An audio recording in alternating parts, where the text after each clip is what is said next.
এইটো সঁচা নহয়।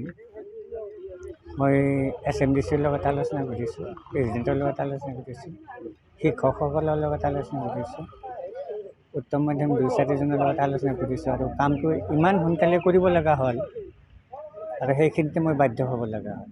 বিদ্যালয়ৰ কেৰাণীক বোলে আপুনি 30,000 টকা দি বিক্ৰী কৰিছে। নাই, এইটো মিছা কথা। কেৰাণী নিজ মুখে কৈছেতো। নাই, এইটো মিছা কথা। কাৰণে মোৰ নিজ মুখে কৈছে, কি কৈছে সেইটোতো মই জ্ঞাত নহয়। কোন কোন জড়িত আছে বিষয়টোত? সবেই জড়িত। আমাৰ শিক্ষকবিলাকে জানে, SMDCৰ মেম্বাৰসকলে জানে, প্ৰেচিডেণ্টে জানে।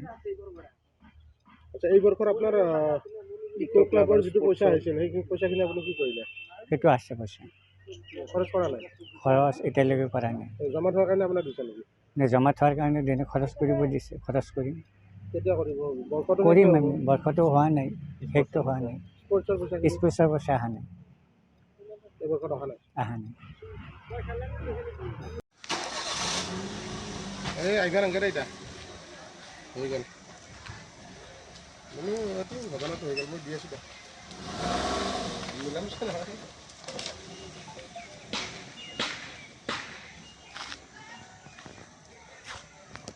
কি হৈছে আচলতে বিদ্যালয়খনত আমি যি দেখা পাইছোঁ, ৰাইজে ভয়ংকৰ কেলেংকাৰী হৈছে। চৰকাৰী ঘৰ প্ৰধান শিক্ষকৰ জৰিয়তে এটা বেচা কিনা হৈছে, আমাৰ ৰাইজে নাজানে। কোনে কিনিছে? আমি পৰস্পৰে জানিবলৈ পাৰিছোঁ, ইয়াৰে কেৰাণী শক্তি তালুকদাৰ তেওঁ কিনিছে বুলি আমি শুনিছোঁ।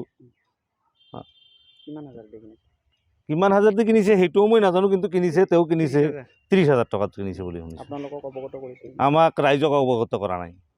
এতিয়া কমিটিয়ে কিবা কৰিছে নেকি সেইটোও আমি নাজানো।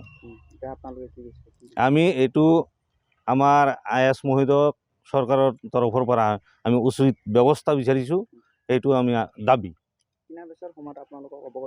একো কৰা নাই।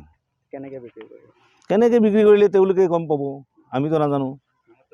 আমি যেতিয়া ভাঙিছে ঘৰ, তেতিয়াহে আমাৰ ৰাইজৰ চকুত পৰিছে ঘৰটো কিয় ভাঙে। অধ্যক্ষৰ নাম ৰফিকুল ইছলাম। স্কুলখনৰ নাম কি? পাকা উচ্চতৰ মাধ্যমিক বিদ্যালয়।